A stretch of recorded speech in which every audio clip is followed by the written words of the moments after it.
Can a single glance say it all? In the world of celebrities, yes. And this time, it was between Demet Özdemir and Sara Bluma. It all happened during a gala night. Lights, cameras, perfect dresses, and attention no one expected. There was no statement, no scandal, just a gesture, a fleeting glance, enough for Demet to leave the event with a quiet certainty. "She's jealous of me." She didn't shout it, she whispered it, with the calm of someone who no longer needs explanations. Demet wasn't reacting to what Sara said, but to the way she looked at her. A glance meant to seem harmless, but that betrayed a feeling too hard to conceal: insecurity. The greeting was polite, the smile forced, but something else lingered: coldness, distance, a space that was no longer neutral. Demet didn't compete, she simply observed. "I no longer compete with anyone," she said gently, but it seems like she still does. And though those words were never spoken in front of cameras, they reached the ears they were meant to. Sara replied publicly, "I'm not jealous, I only expect respect."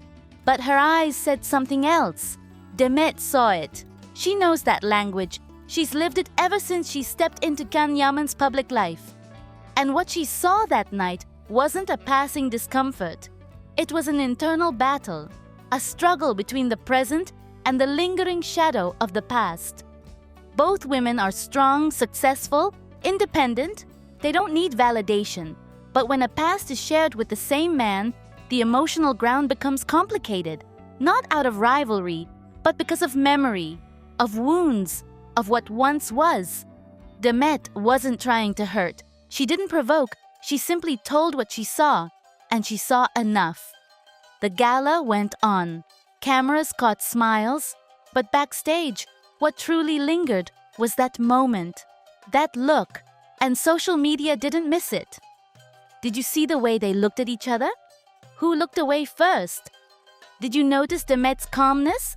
The comments came flooding in, because the public understood what no one dared say. It wasn't a confrontation.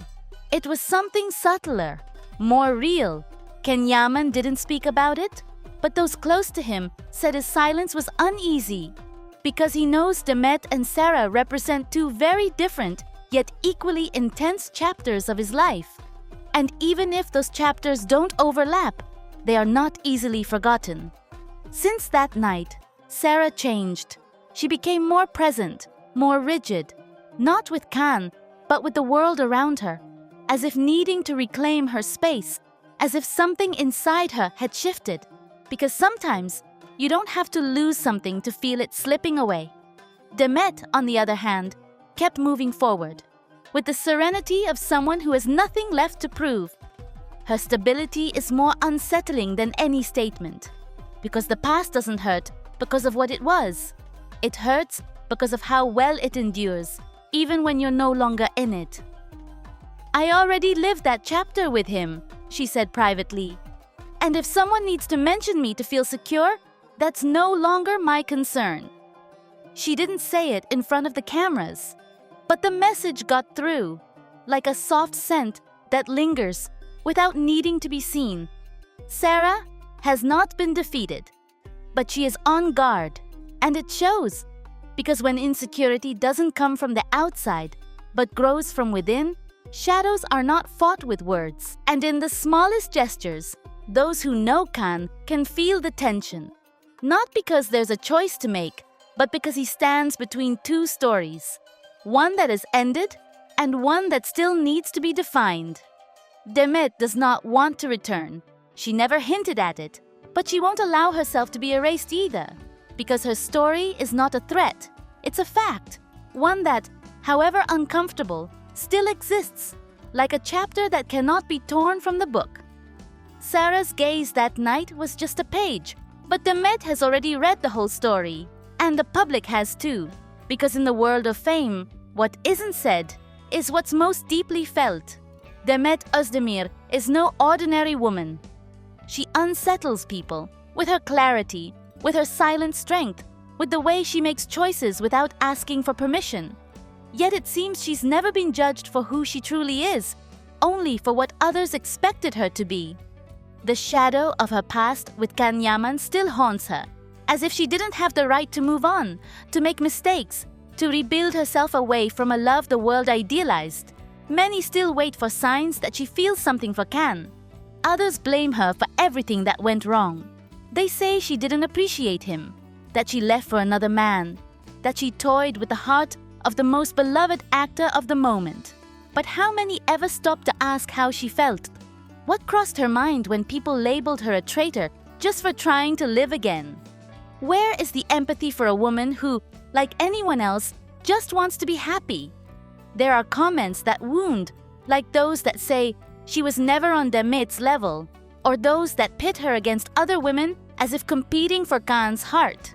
Why such cruelty towards someone whose only crime was to love, live, and then move on? Why, because she's a woman, should she not have the right to end chapters, to make mistakes, to free herself from what no longer served her?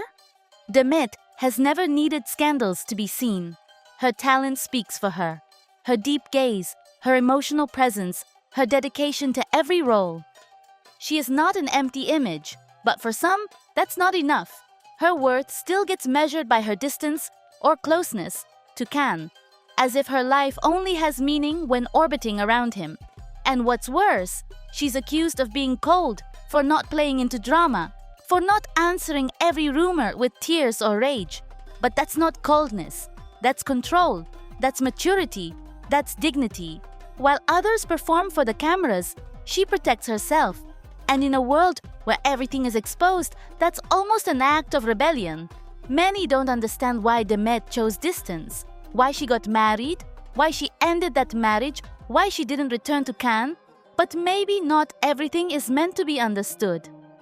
Maybe her only obligation was to herself, to her healing, to her own truth. Sometimes there are no great betrayals or hidden dramas. Sometimes two people simply stop meeting in the same place, and that doesn't make anyone the villain. Demet never hid. She stood tall. She faced the media pressure, the uncontrolled fan opinions, the cruel judgments from those who believe her life is an endless soap opera. She endured the scrutiny where every new step is interpreted as a provocation or a cryptic answer. And yet, she keeps going. She works. She creates. She loves quietly. She lives on her own terms. I admire her. Because in a world that wants to shape her according to the nostalgia of a past romance, she's chosen to be the present, not a memory. She's chosen to be herself, with her lights and shadows, with her full story, not just the part people want to remember. And that, though many don't see it, is raw courage. Will she get back with Can? I don't know. And honestly, it doesn't matter anymore, because the real triumph of Demet Özdemir is not that she loved a man like Can Yaman, it's that she learned to love herself enough to walk her own path.